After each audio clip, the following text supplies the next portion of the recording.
Good morning and welcome to the West Virginia Chamber of Commerce 2021 Virtual Legislative Conference.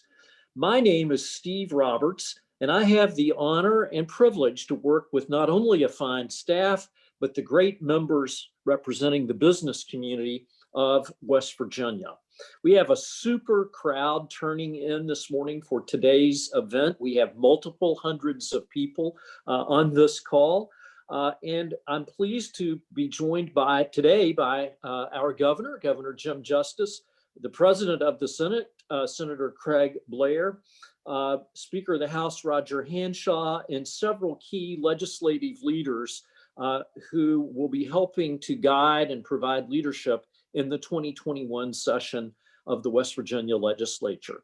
I also want to give a special note of appreciation to three important sponsors. Our host sponsor is Encova Mutual Insurance. Our gold sponsor today is Unicare, and our bronze sponsor is FHL Bank. And we appreciate and thank all of you and all of our members for supporting the work of the West Virginia Chamber.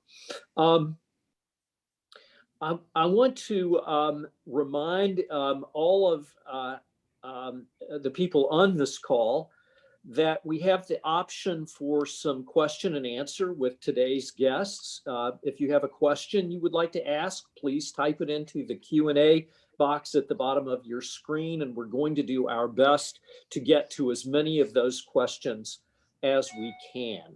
And now it's my great honor to be able to introduce West Virginia's governor, who is providing dynamic, bold leadership to our state through the COVID pandemic.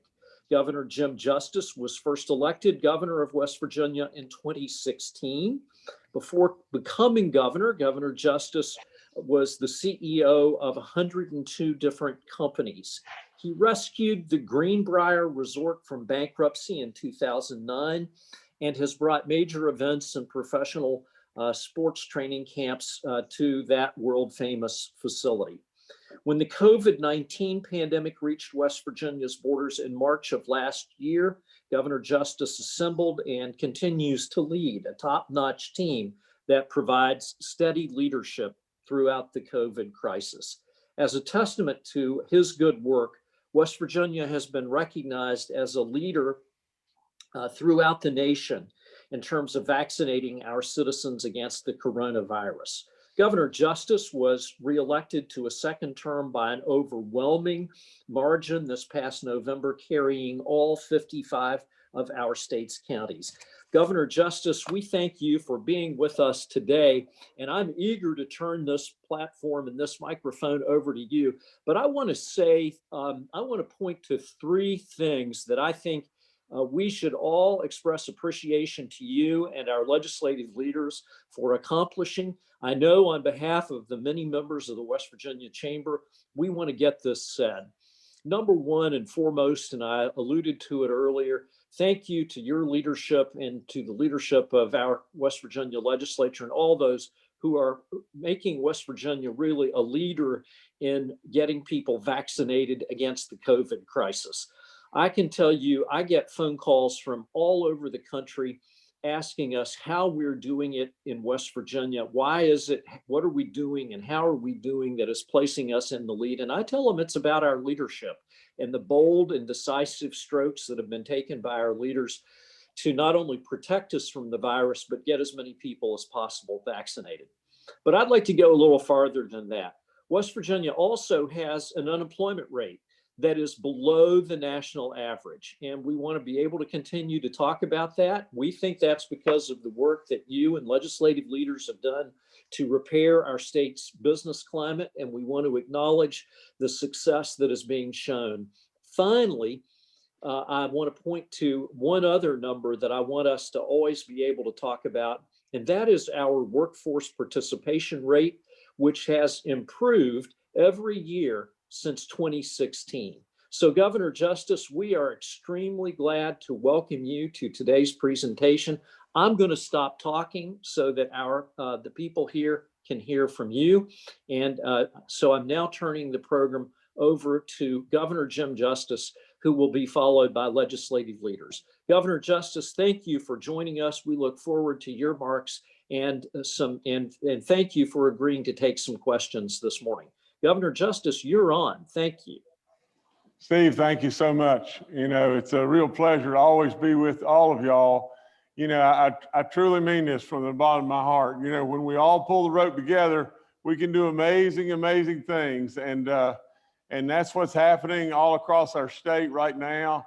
You know, there's no point in belaboring and everything, but you know, when I walked in the door, things were pretty bleak. That's all there is to it. In fact, I don't know how in the world you could say anything except we were bankrupt. And from that time, we've had incredible successes. You know, we really got ourselves jump started and really rolling with our roads to prosperity, and the passing of that road bond by 73% of the vote are right there at it.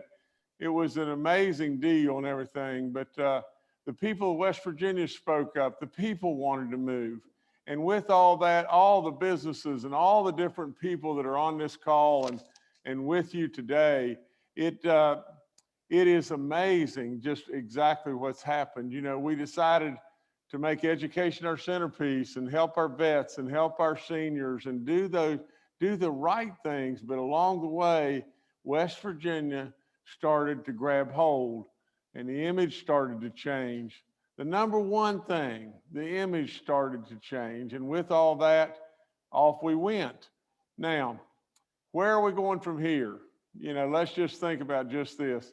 You know, we pay wonderful kudos to all the legislatures and all the great people that have put in the licks, you know, from the medical experts to you know, all of our education team and to the National Guard. I mean, for crying out loud, let's just think about it. And think about just this. Think about the effort from our revenue department, you know, that was made and what we did along the way. You know, it is amazing to think that we went into a pandemic year and took a cannonball right slam flat to the stomach, moved the income tax filing date into another fiscal year when we moved it to July 15th. And lo and behold, we just continued to work and dig and move the numbers and work and work and work. And lo and behold, we ended up running across the finish line in last year's fiscal year, you know, and ran across the finish line with a surplus. And now we're teed up with an enormous cash surplus right now. And this state just continues to percolate along. Now, all that sounds like I'm patting myself on the back. I don't want to do that because I don't have time for that in my life.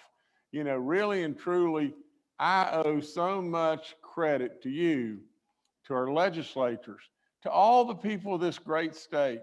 And now with all of that, right now, we're all across the news all over the place on the incredible job that we're doing in this state as far as getting the vaccines out, as far as being first in the nation to test our nursing homes, first in the nation with our assisted living. We're going back to school. We've got our kids back. We're moving. We had an innovative, color-coded map and everything that really adjusted and kept us safe and everything. And we got through that and everything. And now we go forward, do we not?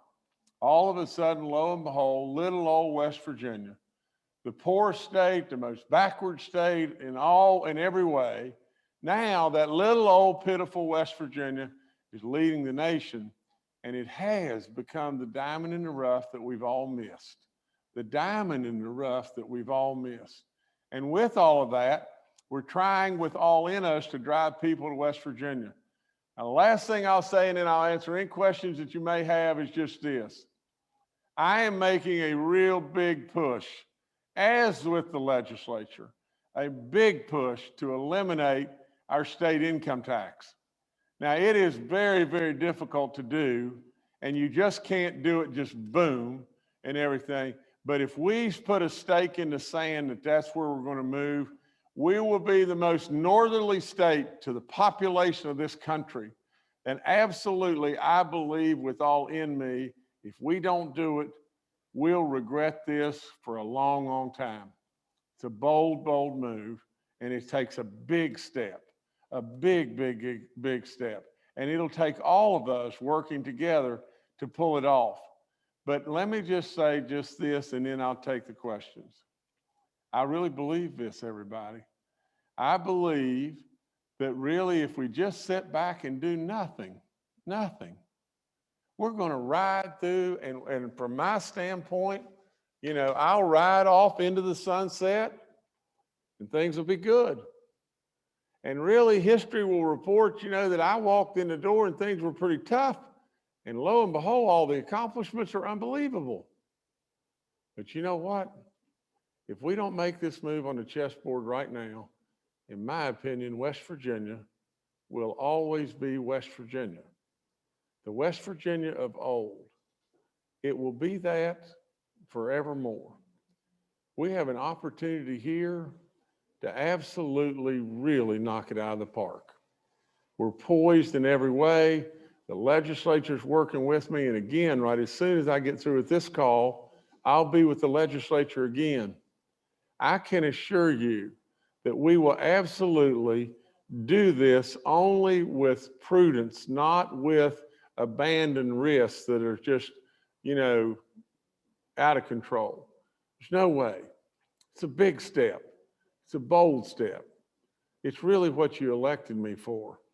I don't need to just sit here and enjoy a couple more or three or four more good years. Really, and then West Virginia slipped back into being in a battle with maybe, who knows, Mississippi or whomever, you know, to be dead last. We don't want to do that. We have got a real opportunity right now. But anyway, I'll take your questions now. Talk too long.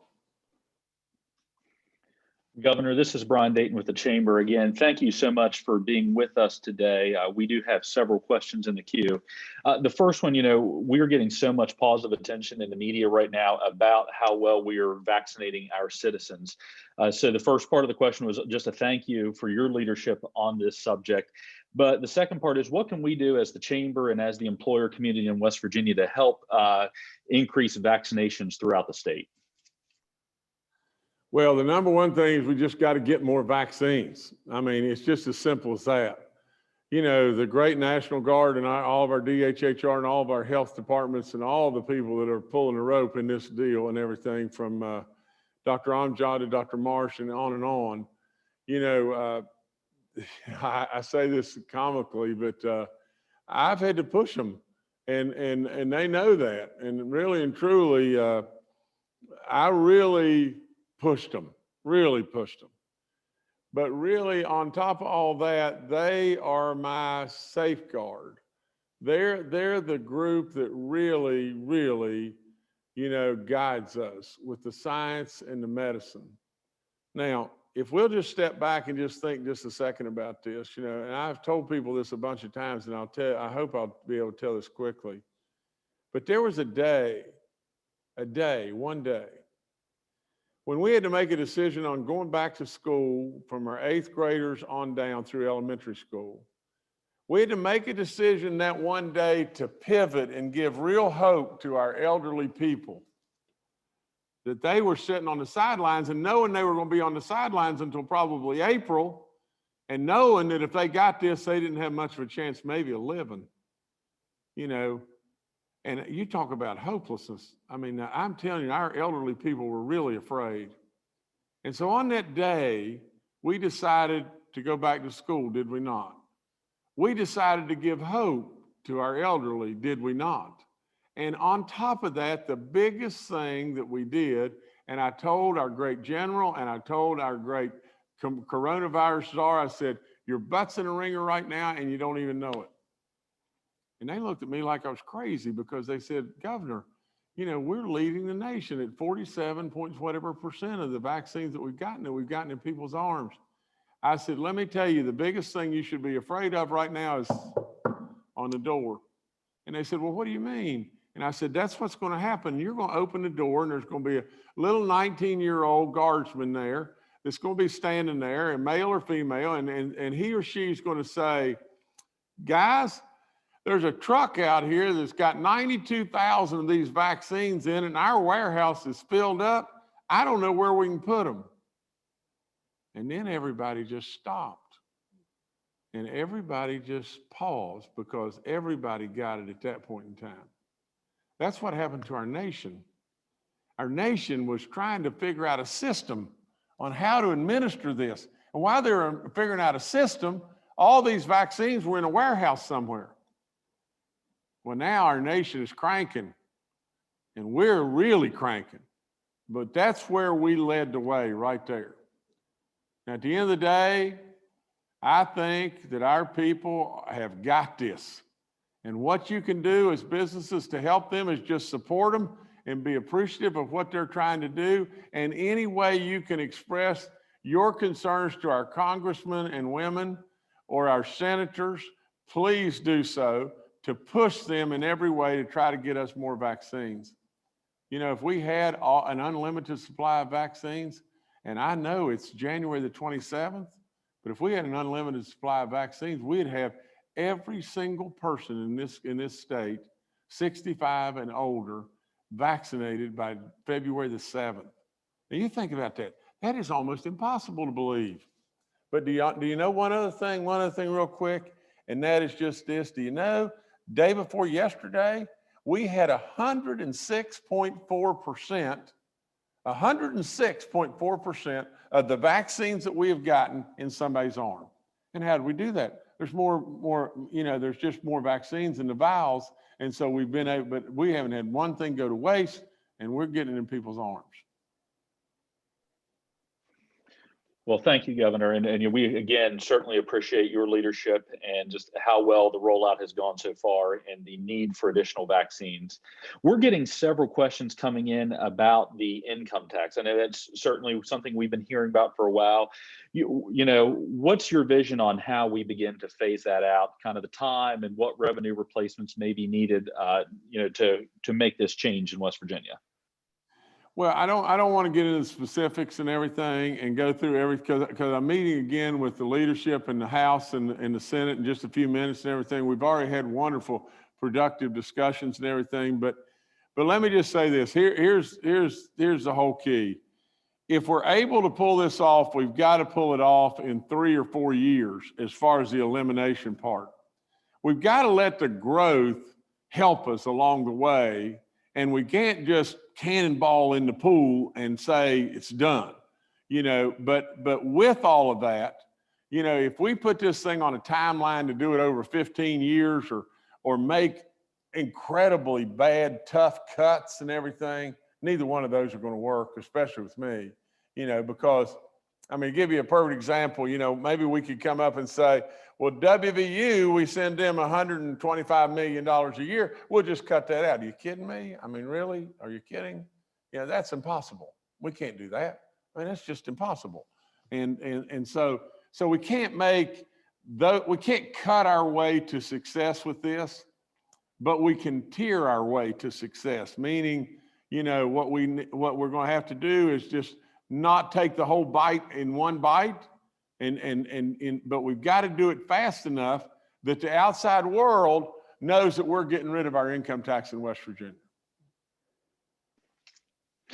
Well, thank you. Governor, I know your schedule is incredibly busy and we appreciate you taking time with us today. Do you have time for one more question? I've got time for all you want to ask. I'm here with you. Well, thank you.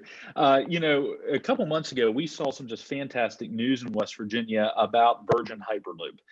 Would you mind just to talk a little bit more about that, how we got it here, and what the future implications of a project of that magnitude are for this state? Well, I can say one word: validation. When Hyperloop made the decision to come to West Virginia, it was validation to our state. From a standpoint of everybody in the outside world, whether it be Tesla or Boeing or whomever it may be, all of a sudden everybody said, dag, West Virginia. We didn't even know West Virginia existed, but West Virginia, that state abounds with creative craftsman type people with good values that know the difference between right and wrong, and they're low crime and faith-based and everything. West Virginia, the innovators and everything. And so all of a sudden it gives us so much, it's unbelievable. Now, I can tell you, and I've got to be perfectly honest, when it first came on the table, we went after it like stink on you know what. But the whole time we were after it, I kept thinking to myself, you know, I'm going to chase everything as hard as I possibly can, but gosh, this would be so phenomenal for this to happen. It's unbelievable, and I just don't know and everything.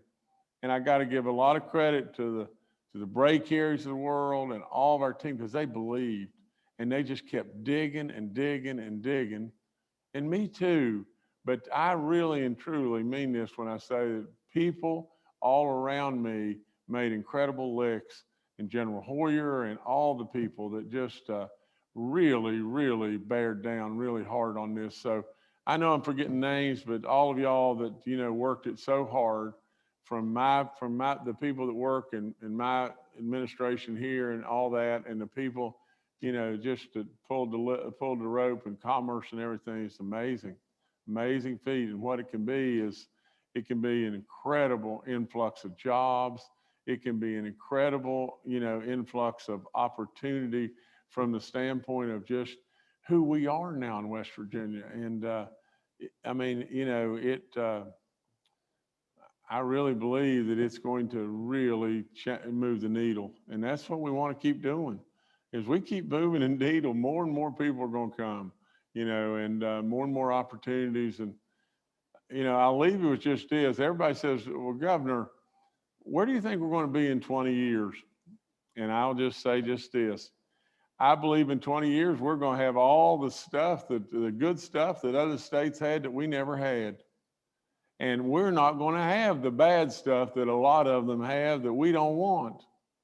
And we're going to be able to live in paradise every day, because all you got to do is look out the window and you'll see the most beautiful, beautiful place that this nation has to offer. It's right here in West Virginia. And I believe it. And as many people as we can is to tell that story just that way, makes more and more and more people believe.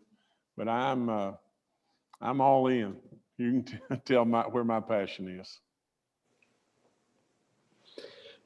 Governor, we can certainly tell you're all in. We appreciate your passion and your enthusiasm, and we want to make sure that we're doing everything we can to support your efforts to make West Virginia the best that it can be. And we all want to thank you for taking time this morning to speak to us directly and take so many questions. So thank you very, very much for your presentation. We appreciate your leadership. We come back to remembering all the great strides that West Virginia is making, the progress that is being made in our state, and we attribute it to the kind of leadership that you and our legislative leaders are providing. So thank you so much for joining us here today, and we wish you all the best, and we look forward to helping you as you advance your agenda. So thank you very much. Steve, thank you. And whatever you do, don't leave out, you know, you said the legislature, you said me, don't leave out you guys. I mean, in all honesty, the effort that you've put in and the pains that everybody's been through with this terrible pandemic and everything, unbelievable. Could never be more thankful. You know, you guys are wonderful. Done a great job. Thank you. Well, thank you. And we'll all look forward to continuing to take good care of each other. And with that, we thank you very much. No, thank you, guys. Now we have a little, we're sort of showing off our technology ability here a little bit. We have a very, very brief message from Encova. Encova is one of our state's real success stories. And so without further ado, here is our Encova message. At Encova Insurance, we encircle you with insurance solutions you can trust. What makes us unique? Our superior financial strength enables us to invest in innovative technology, products, and claim service, while ensuring you are protected when you need it most. Our state-of-the-art technology demonstrates our commitment to being a high-tech, high-touch company. Our comprehensive one-stop shop offers you a tailored solution and experience for your unique insurance needs. Encova 360, our approach to workers' compensation, surrounds your business with a team that's committed to protecting your most valuable assets. And most importantly, We believe local needs are best served by your neighbors. Rely on your local independent Encova insurance agent to be with you at every step in life's journey, encircling you with business insurance, including workers' compensation, auto, home, and life insurance. We are Encova Insurance. With that, thank you to our friends at Encova, and it's my honor, privilege, and pleasure at this time to be able to introduce our next speaker. The next two speakers are the leaders of the West Virginia Legislature, and planning to speak first is Speaker Roger Hanshaw, who was elected to the House of Delegates from Clay County in 2014. And he was chosen by his colleagues to be Speaker of the House in August of 2018. Speaker Hanshaw has a law degree from West Virginia University and a PhD in chemistry from the University of Notre Dame. Speaker Hanshaw practices law with the firm of Bowles Rice and resides in Walbeck, West Virginia, with his wife and two daughters. He's a busy guy. We appreciate him taking time from his very busy and important schedule to address us today. Speaker Hanshaw, thank you for joining us. We look forward to your comments and remarks. Thank you.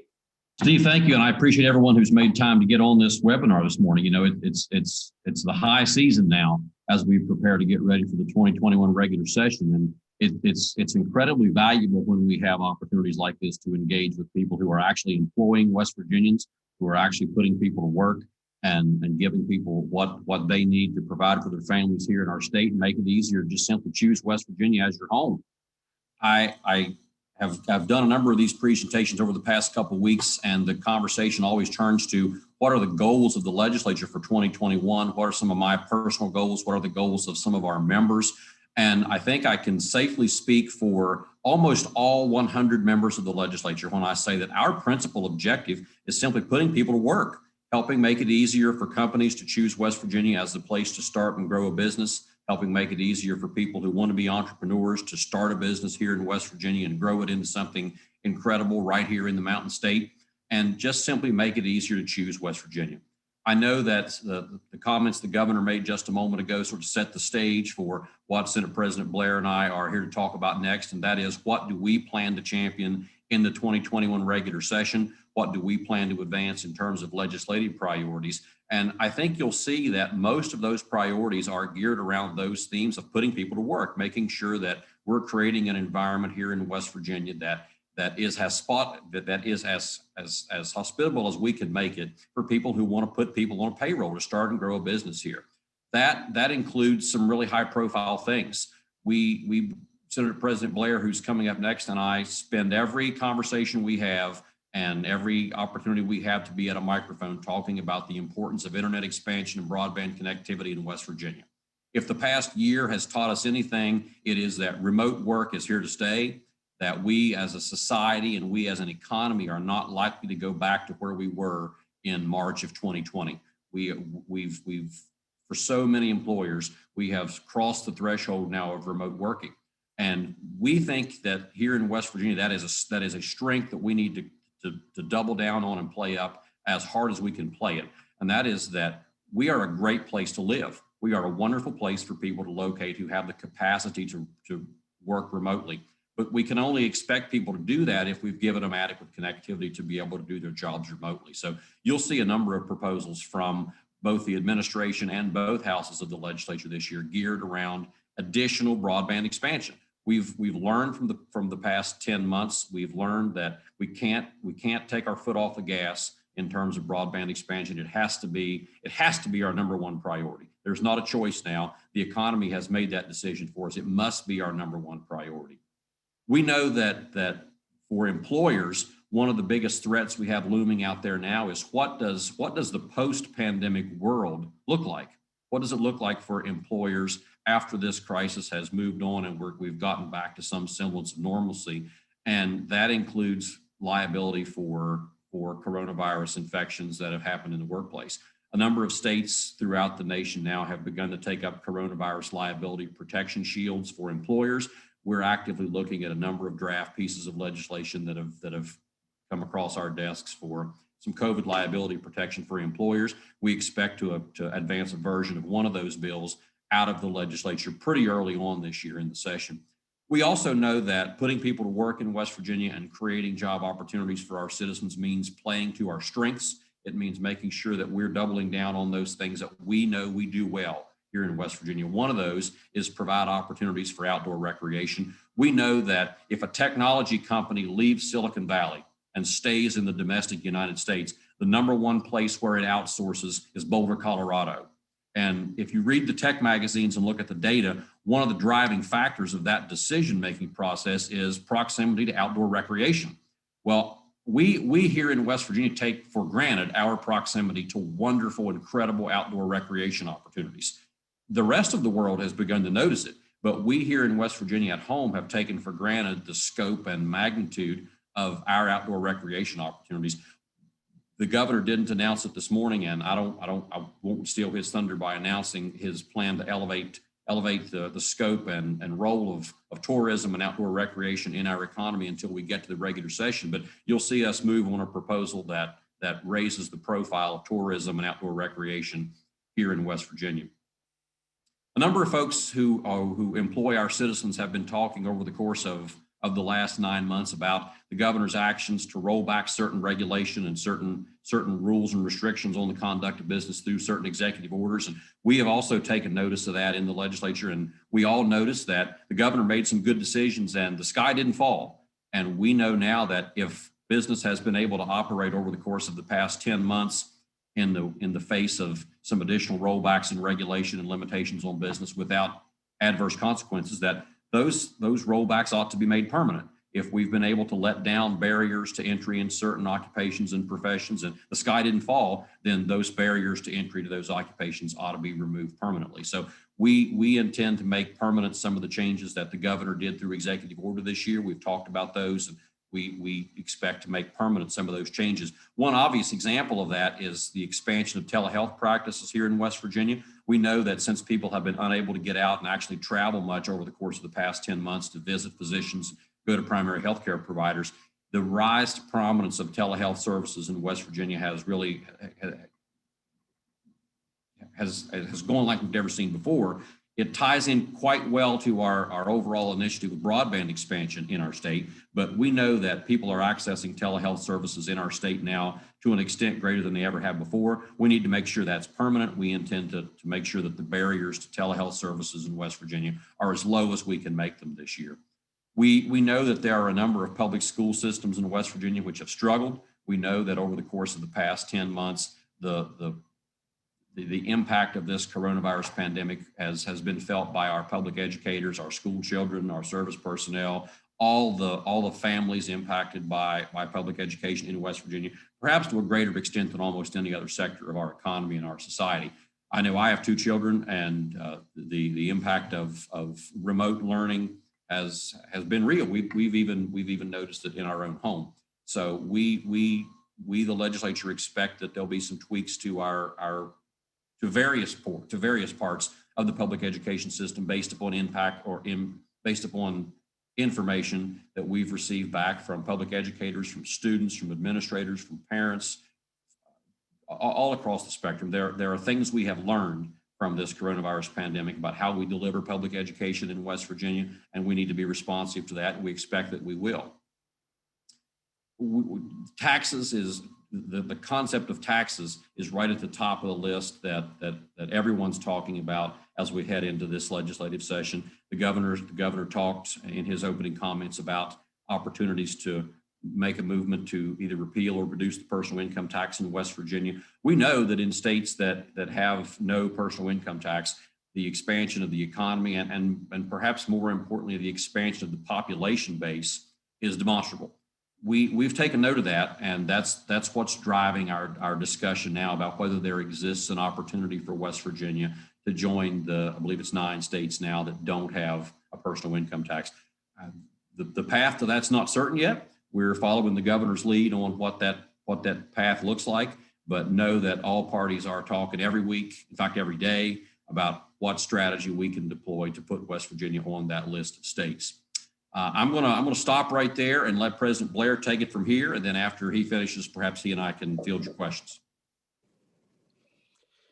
Speaker Hanshaw, thank you very much, and thank you for staying with us and coming back to some Q&A. So it's now my pleasure to introduce Senate President and Lieutenant Governor Craig Blair. Our Senate President and Lieutenant Governor was first elected to the West Virginia Senate in 2012 after serving 4 terms in the West Virginia House of Delegates. 2 weeks ago, he was elected by his colleagues to serve as president of the state Senate. President Blair brings a wealth of experience to the position, including several years as chair of the all-important Senate Finance Committee. He's a successful businessman and founded Sunset Water Services in 1989, which is the Eastern Panhandle's largest residential, commercial, and industrial water treatment business. I want to thank both of you for making time and being here today. And Senate President Craig Blair, you are on, and we are glad and honored to have you. So we're looking forward to your remarks. Thank you so much for joining us. Thank you, Steve, and it's a pleasure to come on this morning. Before we get started, I'd like to take a little bit of a trip down memory lane, if we would. The reason I ran for the House of Delegates back in 2002 was because of workers' comp. And if I had the same amount of employees as what I do today, and I was spending just under $10,000 a year on workers' comp. Fast forward, my employees are making 30% more than what they were then, and the same amount of employees, and my workers' comp premium now is $1,518 a year. You see the problem that we had in West Virginia.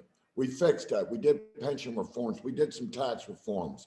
But West Virginia started turning in the right direction back then. And it was an honor to be part of that. And your COVID commercial is what drew that out of me this morning. I had no intention of talking about that.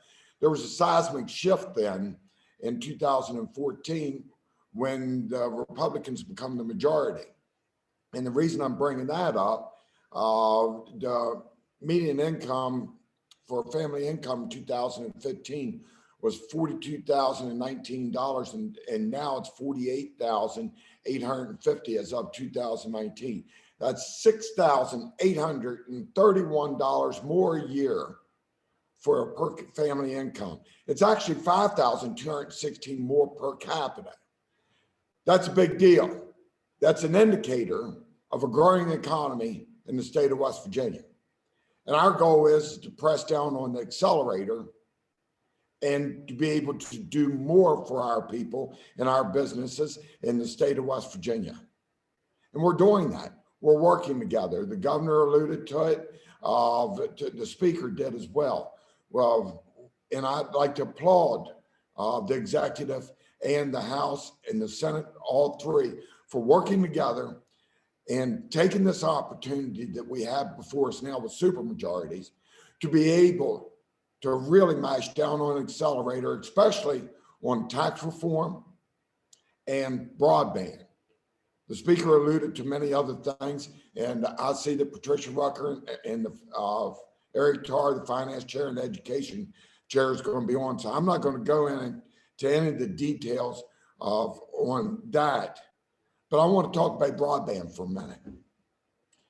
Broadband has the potential to change the dynamics and what takes place in the state of West Virginia like no other investment. Whether it be telemedicine, telecommute, e-commerce, and that's e-commerce in both directions, both buying and selling.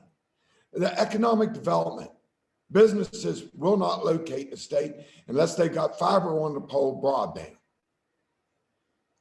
Entertainment. Entertainment is crucial as well, especially COVID has brought that to light more than anything. But if you're living in a less than municipal area in the state of West Virginia to a greater degree, the copper technology form of broadband is really not broadband. And we've got to get fiber on the poles. And we're committed to going out here and developing a plan to do just that. In the long run, what that's going to end up doing is increasing property values. It's going to increase the sellability of property. It's going to increase the tax rolls because of that. It's going to make it so that in the next 10 years, we'll have over 400,000 more people living in the state of West Virginia when you couple that in with eliminating the personal income tax. That's how you grow an economy while controlling the growth of government. Now, one of the things that I left off is that, well, we actually had a 1.8% drop from 2018 to 2019 in our poverty. Everything's heading in the right direction for our state, even though we're battling COVID. We're getting it right with the reforms that we're putting in place. Now, I'm not the smartest guy in the room, but what we do is surround ourselves, especially me, with smart people. You listen to what they got to say, then you employ that in the most effective way you can to grow our economy, to grow the jobs, to stifle the growth of government. We don't need to grow government. And the governor talked about WVU. He's right.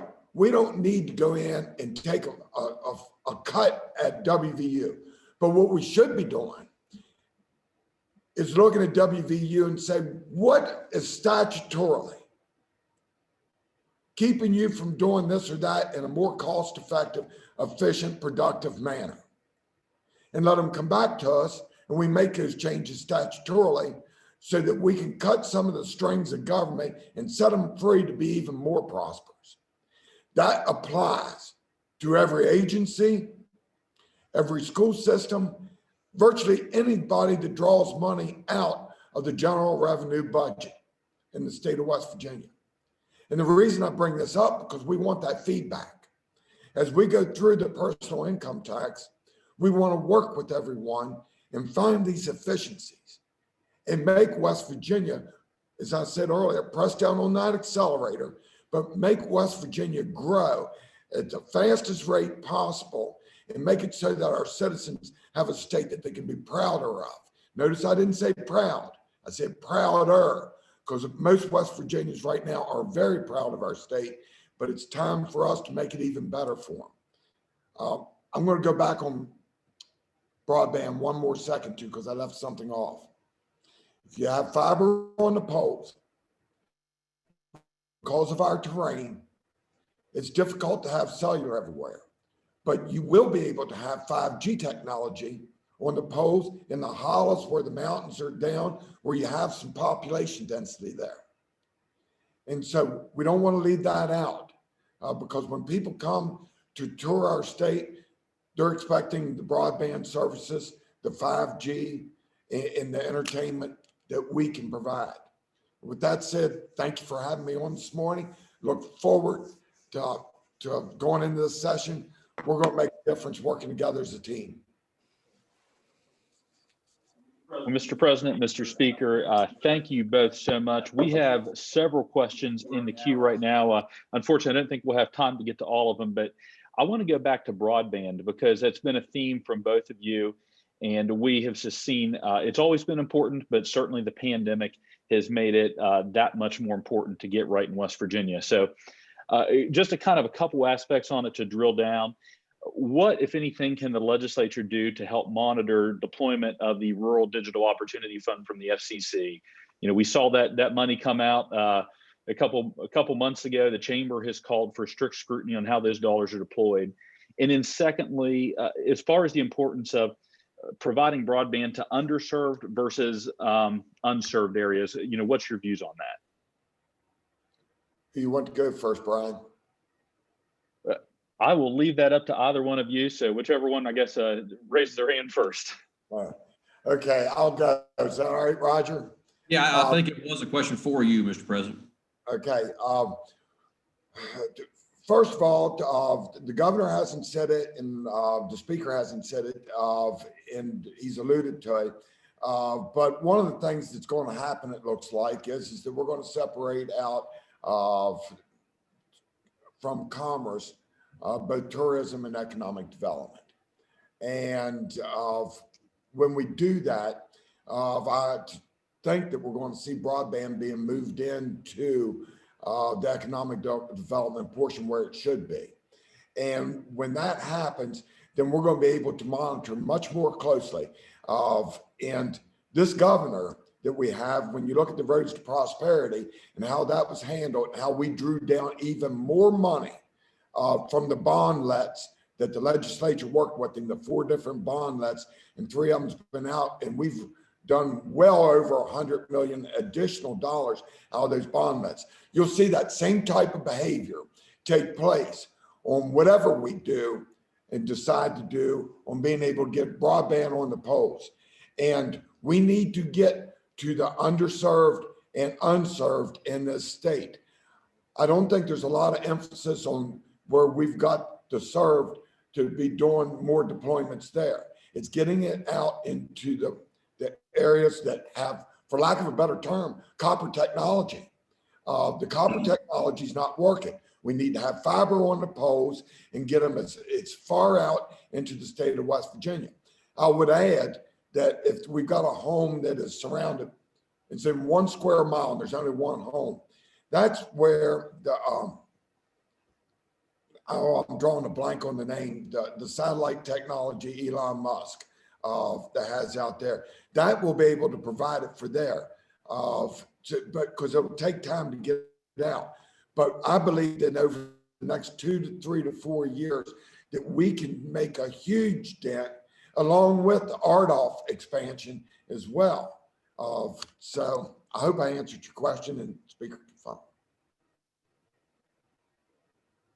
follow. Well, thank you.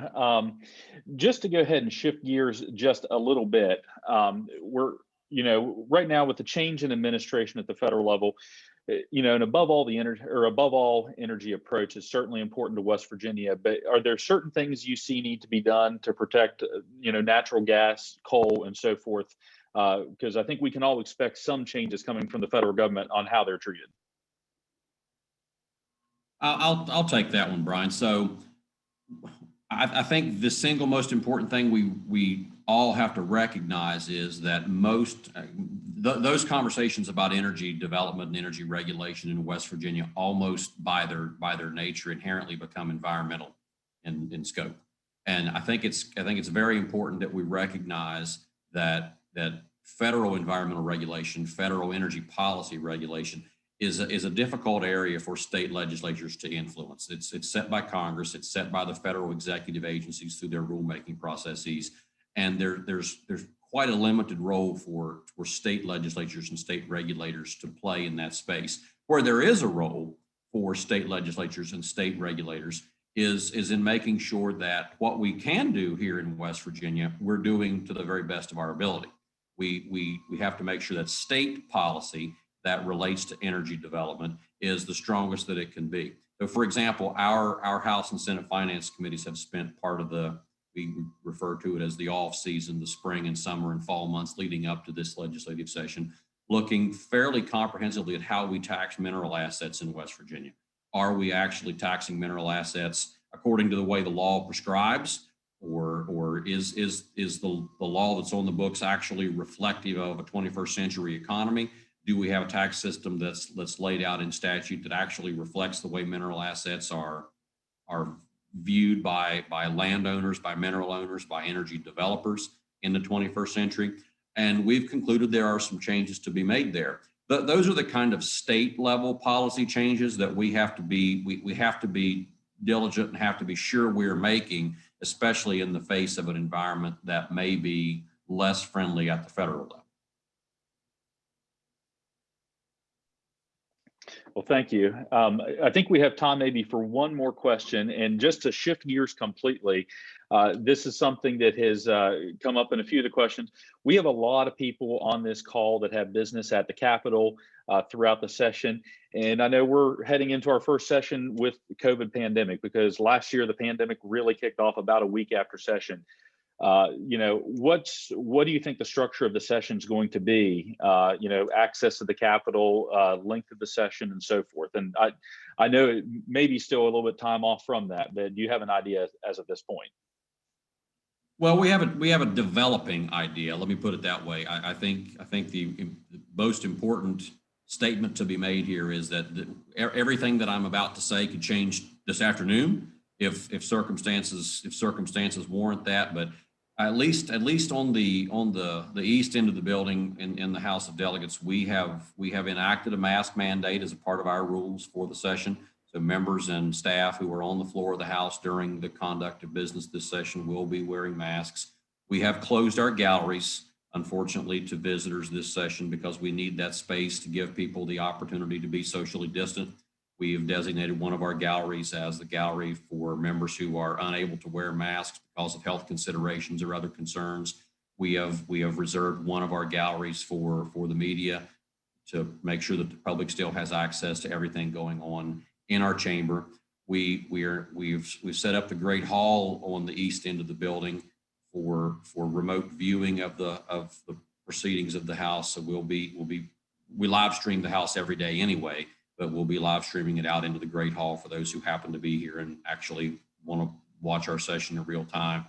We anticipate having most committee meetings of House committees this year, either on the floor of the House chamber or in the committee room typically used by the Committee on Government Organizations out on the East Wing. Those are the two largest rooms that we can control.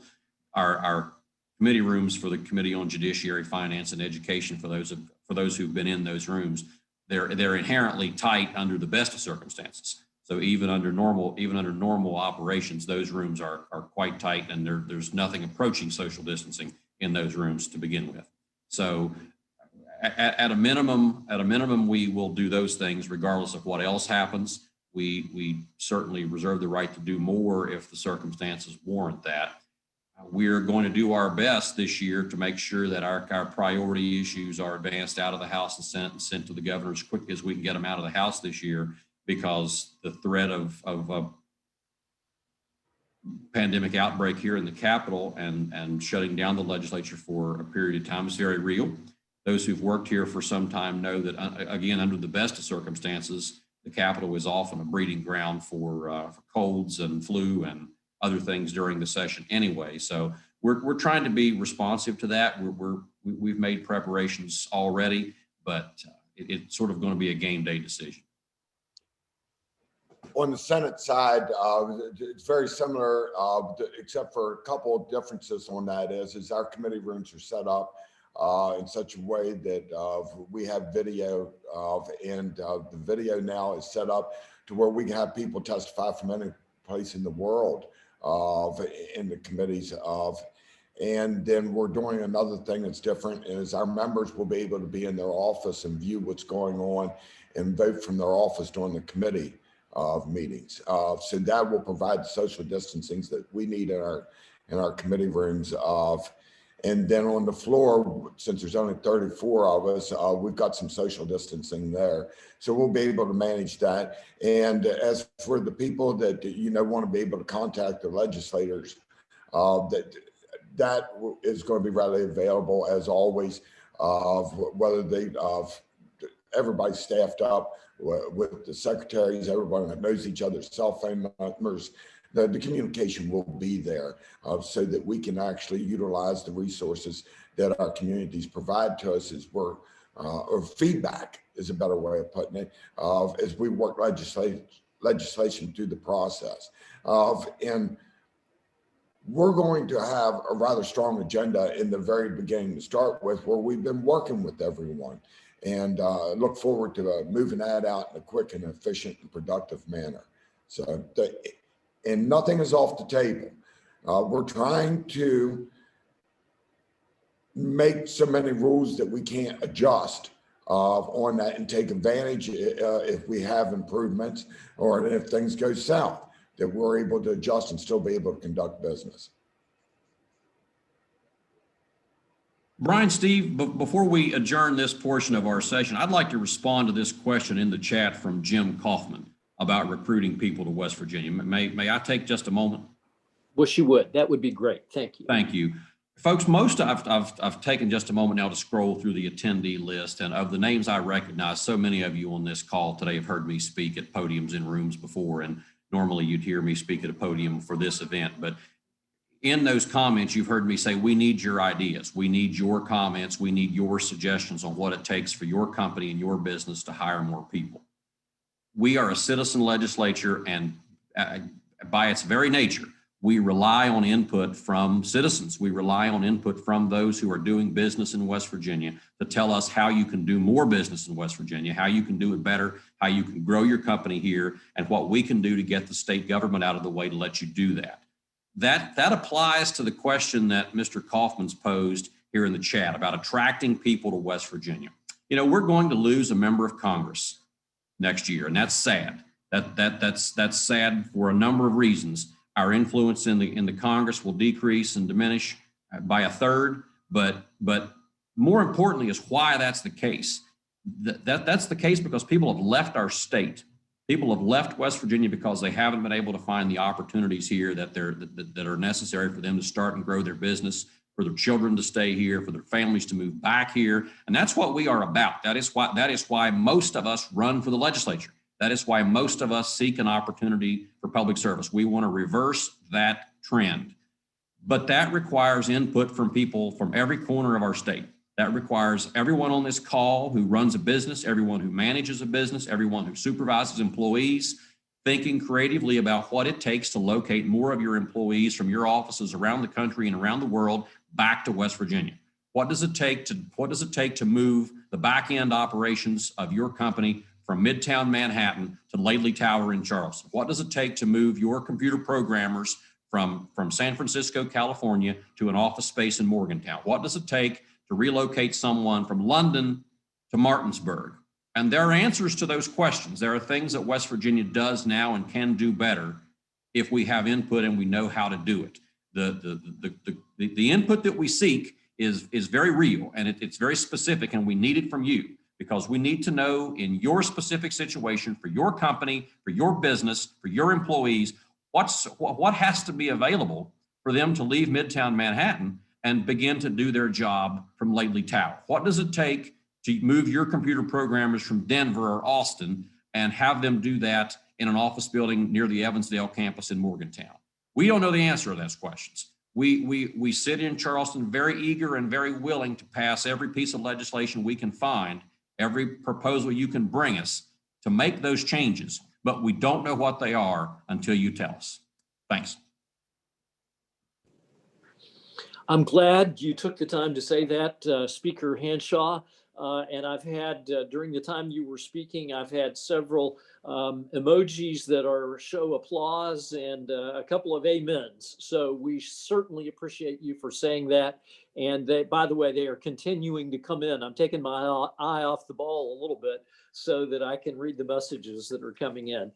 We appreciate you very much for saying that. Senate President Craig Blair, we appreciate you too.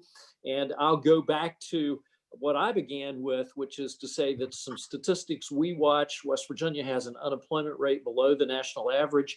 Our workforce participation rate has been coming up since mid 2016. And we thank you for your efforts that have helped make those things possible. And we look forward to working with you to double down on the effort, because we know that we want to make West Virginia the kind of place where people can not only come here and enjoy the beauty, but also make a living that allows them to support a family. And if we don't, they won't stay here. And if we do, we'll attract them, and we want to get it right. So we appreciate all of you and the people who are on this program. It's my, so thank you very much, both Speaker Roger Hanshaw and Senate President Craig Blair, for joining us and making such direct and forceful remarks today. Thank you. It's my pleasure to hand the program over to John Canfield right now.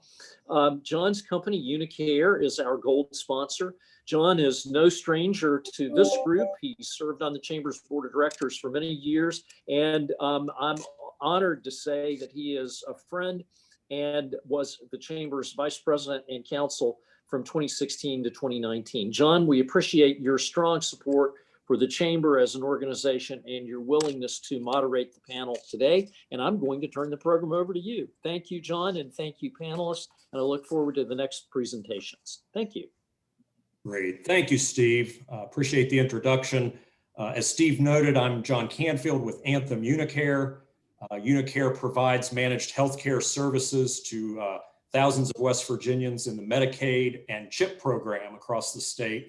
And we're delighted to be one of the sponsors of this conference today. And I'm honored to moderate this panel with our key legislative leaders, House Majority Leader Amy Summers, Senate Finance Chair Eric Tarr, House Judiciary Chairman Moore Capito, and our Senate Education Chairwoman Patricia Rucker. I'm going to introduce each of the panelists separately, allow that person to speak for about 3 to 5 minutes with their thoughts and goals for the upcoming session. And then after each of the 4 panelists has spoken, we'll circle back to take some questions. So I'd like to start first, if we can get her on camera, with our House Majority Leader, Amy Summers. I know we had a connection with her earlier. I know she's here. Delegate Summers is from Taylor County. She was first elected to the House in 2014. By profession, Amy works as a registered nurse, and she's certainly been on the front lines here during the COVID pandemic. But I also have to mention she runs a family farm in Taylor County as well. Amy has served as the House Majority Leader since 2018. And at this point, I'll turn it over to Majority Leader Summers for your thoughts and observations. Thank you, John, and thank you to everybody that took time out of their day to be here with everyone. Because of the pandemic, of course, any crisis has identified a lot of things that need to be discussed legislatively. What can we do to make things easier, the things that have been brought to the surface? Those things which the Speaker and the President both addressed, such as healthcare, education. We also saw, no one has mentioned, but we've also seen quite a bit of unemployment fraud because of the pandemic. There are other issues related to broadband they discussed. So I'll just get into the weeds a little bit more about some of those issues that you're going to see. And as you mentioned, I have been working in the emergency department with the pandemic. So coming to session is going to be a little bit of a breather based on my current job. But I'm excited to be with a group that is very eager, has a lot of energy, has a lot of ideas, reaches out to all of you and to everyone to say, help us figure out what will make things easier for you to operate in West Virginia. The telemedicine piece that the Speaker referred to, people have really been using that. And the broadband, of course, issues have shown where we do need to improve and how necessary it is, not only for telemedicine, but also for education. Our parents have been reaching out to us in my area, crying about the state of education in this pandemic environment and begging for other opportunities. If their local school will not have school, if they will not go in person and the children are suffering under the remote environment, what else can they do? So you'll see pieces of education which Senator Rucker can discuss about education savings accounts, charter schools. Are these things that are now coming to the forefront because our parents are begging for other options for their children? Something else someone hasn't discussed yet is the role of our local health departments. What has their response been? Has it been what we've needed it to be? Some health departments are excelling, some are struggling. A few years back when the budget we were so in the red, we cut the health department funding some. What we did to replace that funding for them was we allowed them to bill for services, something that had not been allowed in the past. We need to now reevaluate that. Has the billing provided them the revenue they need to succeed, or is there still a shortfall? What areas have they suffered in, or do they need more assistance from us to be effective? So like I said, the crisis is kind of bringing a lot of those things to the surface that we can talk with. And I serve on the health committee, And those are things that we'll be reviewing during the session. The pandemic response, what can we do better? What have we done well? I have to remember to unmute. Thank you. Leader Summers, we appreciate your thoughts on that. And we're going to certainly circle back with you here in a minute for some questions. But at this point, I'm going to shift us over to the Senate with Senator Eric Tarr from Putnam County. Senator Tarr is a physical therapist who owns several businesses in Kanawha and Putnam counties. He was first elected to the state Senate in 2018, and he will be serving in a new role during the upcoming session as the chairman of the Senate Finance Committee. So with that, I'd like to turn it over to you, Senator Tarr, for your thoughts and observations. Thank you, John. Thank you for allowing me to be on the panel here for the Chamber of Commerce. Getting to speak to the job creators of West Virginia is always a pleasure. And one of the things I really want to do is echo strongly from the top down when the governor, speaker, and president started on the things about really moving West Virginia forward for the future. We've been focused so long, well, since 2015, especially when Republicans took over the majority, the focus was patching the holes in the ship. You know, we had such a deficit coming in. We went in to try to figure out how we slow the growth of government. How do we get the GDP up in West Virginia? How do we get our budget to where we can actually provide the services of government without putting a lead weight around the waist of every West Virginian? And that's been happening. So, and as we've been moving forward at a pretty good rate.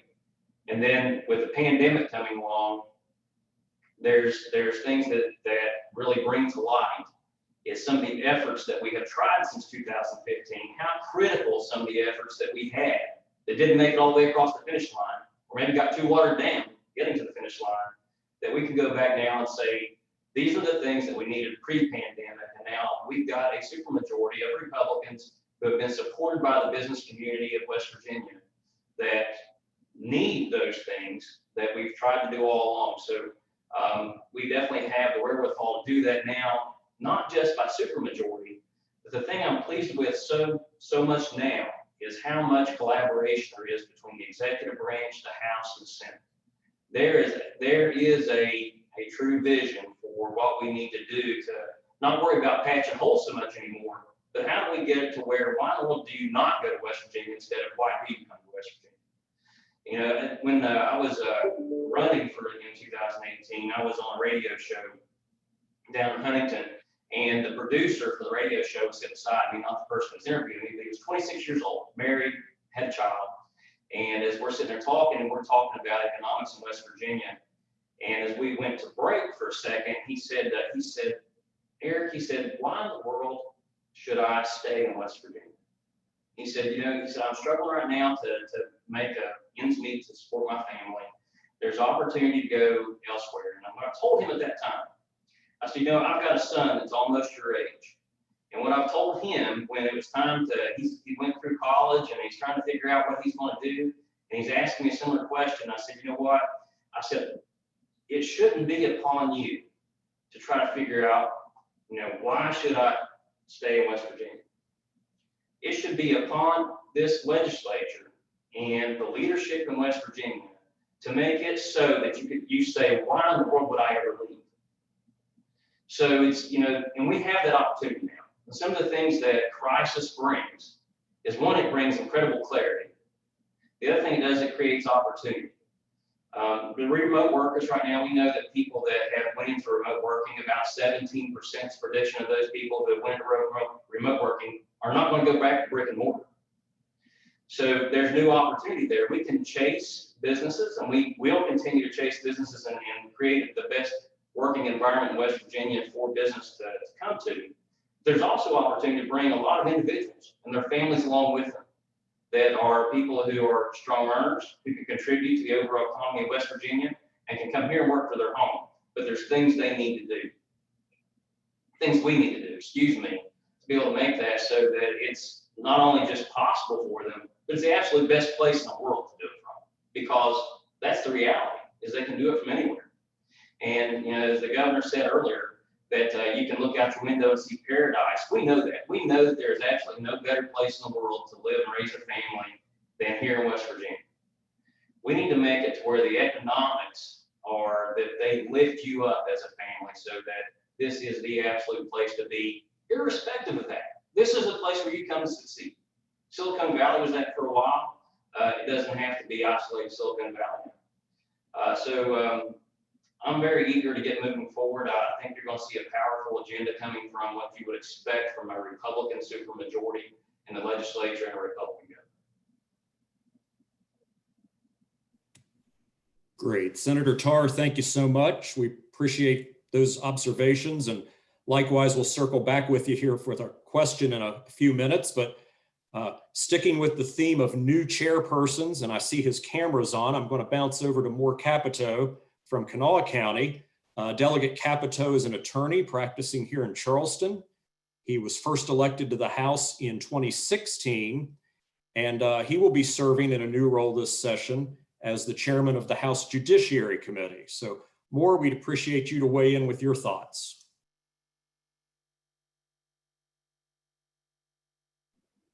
It is always tough, John, to remember to unmute. I always see myself, I'm like, they can't hear me. Thanks, John, and thank you, Steve and Brian and everybody at the Chamber for having me. It's always great to be with you all. It's exciting as we get closer to session. It was an exciting November, coming off of an interesting election, a historic election.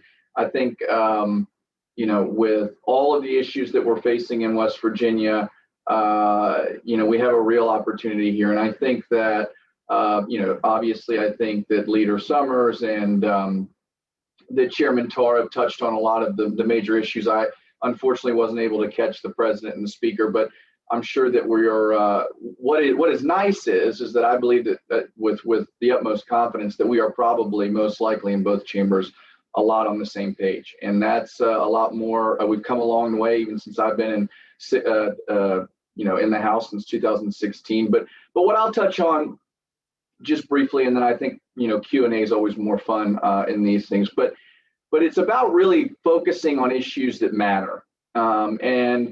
I say that to say that every issue that we see down at the Capitol matters to somebody. I've learned that the hard way, because sometimes I'll ask, why are we doing this? And somebody said, well, because this. So every issue does matter. But what we've really focused on are the issues that we believe matter to the most of us. And so I think we're really coalescing around and focusing on the issues that we believe are going to make West Virginia stronger. And what's difficult to really, what's difficult to do sometimes is get those issues through, whether they're economic, whether they're tax reform, whether you're talking about investments in, remote worker programs, entrepreneurship, innovation, all of this stuff, is that they're not acute issues. So we can't just pass a bill and expect it in July to become law, and then all of a sudden the light's going to come on. Oftentimes I feel like, we focus on bills that are acute issues that have kind of this instant effect of changing over some law and somebody feeling differently. But I think the challenge is, and I think the challenge that we're working through is to kind of have the vision to play the long game, so to speak, to put policies in place that position West Virginia to succeed in the long game. It's not going to be an overnight success. It's not going to be a month success. We have to be looking at the 2, 5, 10-year plan down the road and getting the building blocks in place. And not only focusing on getting the building blocks in place that are going to sustain a great foundation in West Virginia, but that's not to let us slip up and really, get sidetracked onto, issues that we have maybe in the past that have, kind of sucked all of the oxygen out of the chamber and not allowed us to focus on other issues. So I think my biggest thing when I look at the committee that I'll be so honored to lead this year, I can promise everybody on the call I will do my very best job to live up to to everything that John Schott was, but that's almost an impossible task. So I'll do my best. So he will be missed, but he is on my speed dial, I can assure you. But one thing about focusing kind of, on economic development and what the future of West Virginia looks like, and I mentioned this on a panel that I was on last month, was that, my dad has this kind of funny, hokey saying of, if I'm really worked up or stressed about something, he goes, Moore, just scratch that off your worry list. That's not something to worry about. But how do we as West Virginians, how do we as policymakers begin to scratch things off of job creators' worry list? How do we scratch the broadband problem off? How do we scratch the business and inventory tax off that worry list? How do we scratch off the worry list a full cadre of trained employees that are ready to enter the workforce? These are the questions I think that we need to be kind of asking. What are those worry list things that we can tick off? And I really don't think they're heavy lifts. They're not always sexy issues, but we need those. And I did catch Roger's talk. We do need those issues brought before us by, you, Steve, and you, Brian, in the chamber, and all of your various members that are obviously signing the fronts of paychecks, because those are the folks that are adding to the tax base, adding to the employment base in West Virginia is tremendously important. The remote worker program I want to touch on really quickly. Matt Rohrbach's done a wonderful job heading up this interim committee over the virtual interim process, and he was wonderful, brought a lot of folks on board to talk about this. I was lucky enough to be kind of involved early on with some of the discussions with that wonderful victory we had with Virgin Hyperloop. And one of the things I think we learned from that was that, that folks that are working in this tech space, in this technology space, there's a real lifestyle component to what they're looking for. And nobody can offer that better than West Virginia can on the East Coast. Nobody. I mean, it's full stop. And we see what's going on in Colorado. We see the recolonization from California, to Texas and Colorado. Well, how do we make West Virginia attractive to the Northeast when they want to come south and they want to move out of the, what's going on up there? So, this remote worker program is an interesting discussion to have. I don't know exactly what it looks like, but I think we should definitely be focused on that, especially in light of what's going on in the pandemic. And continue to, and this is the last thing I'll say, what was really, really, really great was on Monday morning waking up, and I can't say that I'm a avowed reader of the New York Times, but I did read the New York Times Monday morning, and there was a great article on West Virginia and how we're leading the way on vaccines. We all knew that, but guess what? Now everybody in the world knows that. And whether you agree with everything that was said in the article or you disagree with it, positive press goes such a long way for advertising purposes for West Virginia. I mean, that is what, that's earned media that we can use time and time again. So how do we focus on taking those victories, those singles and doubles, forwarding them and really, catapulting us to where we want to be? I'm just really positive right now about West Virginia. Happy to be here. Thanks for having me. Thank you, Moore. We appreciate your thoughts there. And I agree with the good thoughts you shared with us.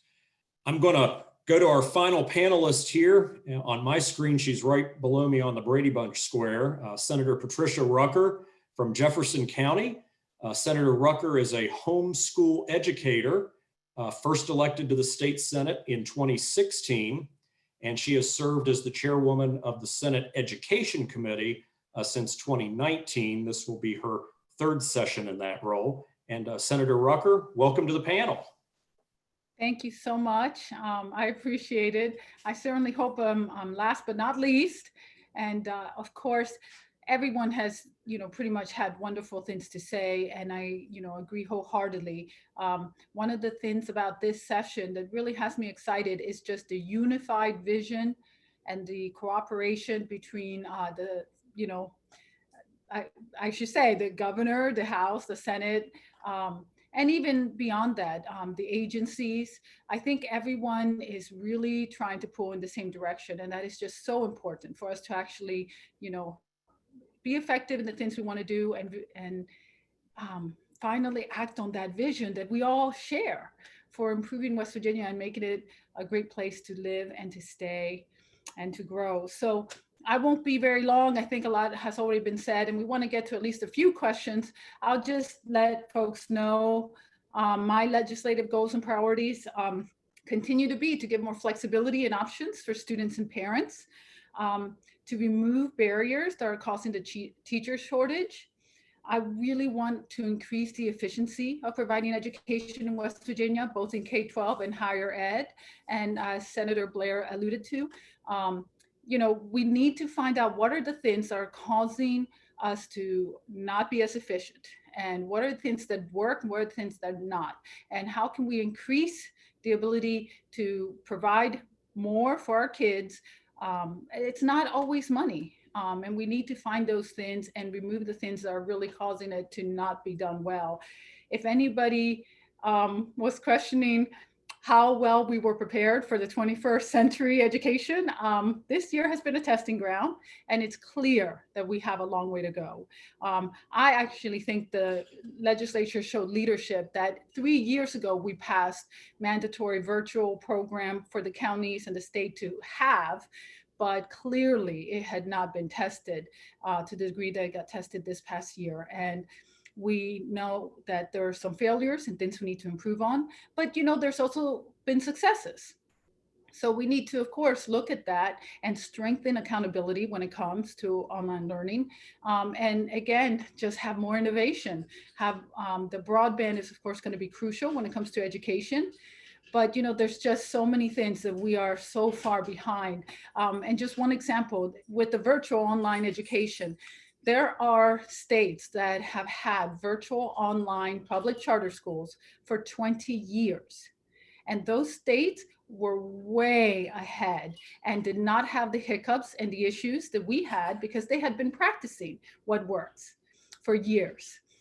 So one of the things I've been pushing with the State Department of Education in our discussions with them, let's see what works there. They've had 20 years of experience. Let's take what are the good things that they have discovered and let's try to replicate that here. So we definitely can improve in so many ways. And I'm just looking for all ways that we can do that in education. Thank you. Thank you, Senator Rucker. We appreciate your leadership on the education front. We've got time for a few questions, and some of these have been pre-submitted. So I want to circle back to Majority Leader Summers with the first question. As the Senate President and Senator Tarr both noted, for the first time since the Great Depression, the Republican Party has supermajorities in both houses of the legislature and all the elected positions statewide in the Board of Public Works. So the question, I think, becomes what opportunities do these supermajorities present to you? And conversely, what challenges does it present? Thank you, John. Supermajorities, what we're going to do with that advantage that we have is we're going to be talking about constitutional amendments. We needed 67 votes. We couldn't achieve that last year, but this year, having 77 members, we will be able to tackle that. There will be different ones discussed, but something that has been of interest to the chamber, of course, is the business and inventory tax. The Judiciary Committee will be handling those amendments to the Constitution, and we will talk about the taxation and how that's managed in our state through that legislation. I don't think we have to talk about what are going to be the cons. We'll see as that develops, and we'll manage it on a day-to-day basis.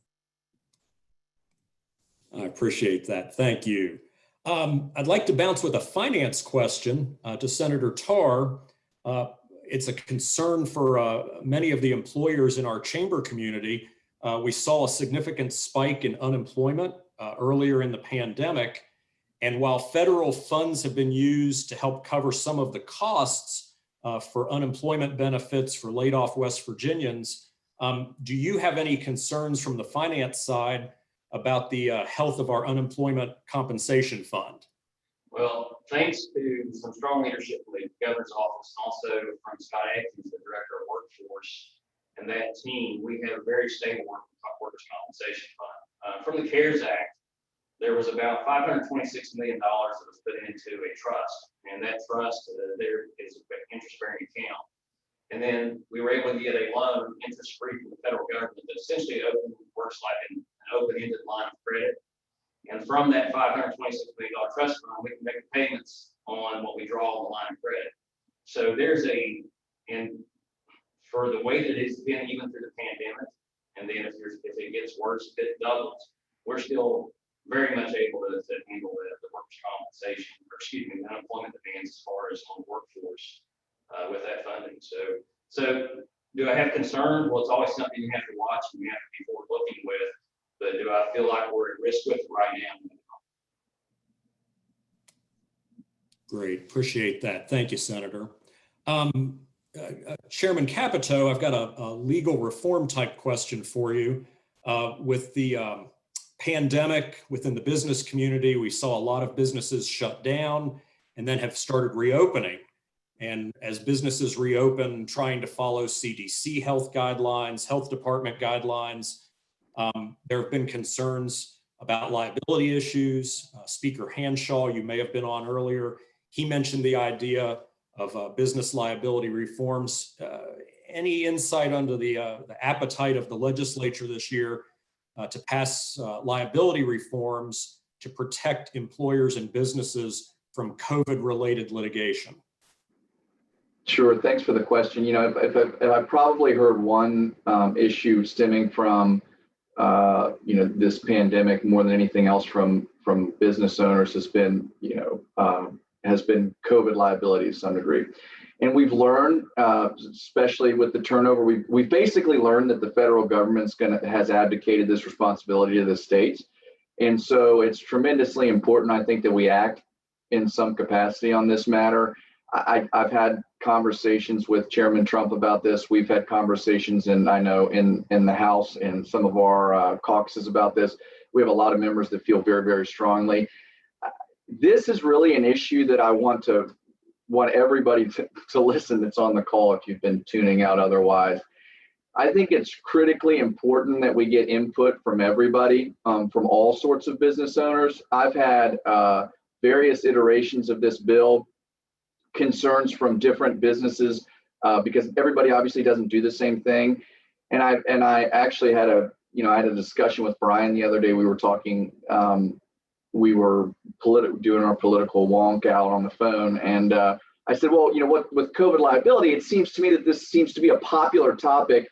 Let's try to get as many stakeholders as we can, get a bill that we can put forward. And I don't see it having any problem. Like, the answer to your question is yes, but it would be kind of my desire if we could have something, if we could kind of have as much buy-in before we actually roll out and introduce a bill, or at least before we run it through the committee process with perhaps a committee substitute, that everybody can be satisfied with. Because as we know in the process, the worst thing that can happen is we get a bill that we think everybody wants, and then we get everybody that comes out of the woodwork and wants to, you know, kind of chop it up an amendment. So my recommendation to, you know, to the chamber and to your members is to gather as much input as you can, provide that to us and council on our committees, allow us to integrate those changes. And that way, when we move it forward, it'll go more succinct and swift. So, but the answer to the question is yes, I think we will see something. Great, appreciate that. I think we have time for one more question, and I'm going to give the education question to Senator Rucker. It was about 10 years ago, Governor Manchin, then Governor Manchin, commissioned an audit of the public education system, K through 12. And that was the report that found that West Virginia had the most highly centralized public education system in the country, as well as the most insulated from the voters' education system in the country. And I know you mentioned some agenda items earlier in your remarks, but I'm just curious if you give a little more detail, maybe what's the next step for our education system or education reforms in West Virginia going forward? Well, it truly is, I have to say, we haven't made as much progress as I think we should have when it comes to adopting the recommendations from that report. And when it comes to us still being top heavy, I believe that that's still an issue, even though there has been a little bit of reduction in the administrative levels. I think one of the biggest problems is lack of accountability. So when we talk about finding those efficiencies, finding and streamlining things so that we make things better, really, I mean, I'll tell you what the whole point of it is, to try to get those dollars to actually impact students in the classroom. And right now, a lot of those dollars are caught up in the higher levels of the education bureaucracy and not really making a difference. So, folks say that we're not spending enough in public education. We are spending more than most states. States that have a lot more population than we do. We're basically spending more than some of those states, and it just doesn't make any sense. The problem, I think, it comes with that efficiency. So, one of the things that we should maybe consider is doing another audit. And, I am definitely not opposed to doing that, so that we can see exactly what is going on. But we know some of those areas now. And I think until this year, there's just been a difficulty in getting enough votes to do some of those hard, decisions. But I'm hopeful that now we will be able to. Thank you, Senator. I appreciate that. Folks, I'm getting the signal off from the side that we've hit the hard stop for the panel. So I just want to thank Majority Leader Summers, Senator Rucker, Delegate Capito, Senator Tarr. Thank you for joining us, for sharing your observations and goals with us, answering the questions. And we all look forward to working with you in a safe and healthy session. Thank you. Thank you. Thanks for having us. I want to add my word of thanks to Leader Summers and Chairman Rucker, Chairman Capito, and Chairman Tarr. Thank you so much for your public service. Thank you for today, your time today. And thank you very much for bringing answers to the questions that we have. I also want to thank John Canfield and Anthem Unicare for sponsoring this section. I'd like to just very quickly say that it's my observation that over time, we've largely agreed on what are the questions. Why is our state's population not growing as fast as perhaps we would like to see it grow? Why is our economic performance not on par even with surrounding states? Why are we struggling to get so many of our children where they need to be on the education curve? And what we observe at the West Virginia Chamber is that we now have legislative leadership that may be able to agree to the answers. Previously, we may have agreed about what the questions are, but we were not always able to get agreement about the answers to the questions. With the supermajority that was elected in the 2020 election, I think we're much more likely to begin to find more agreement about the right answers to those questions. I want to thank everyone who has participated in this call today. This has been the Chamber's 2021 virtual legislative conference. We know that not everyone is remaining patient with virtual events, but thank you for joining this one. There were hundreds of people on this call, many questions that we couldn't get to. But one of the things that we have found about virtual conferences is you have to end them on time and you have to keep them concise or people begin to tune out. So thank you to all the speakers for being succinct. Thank you for your public service. And thank you for all of the chamber members who have tuned in. I have a quick message related to COVID, and then I'm finished. So let me remind you that West Virginia has now launched its pre-registration portal for the COVID-19 vaccine. And I encourage you to sign up because this will help for scheduling the vaccines as the doses become available.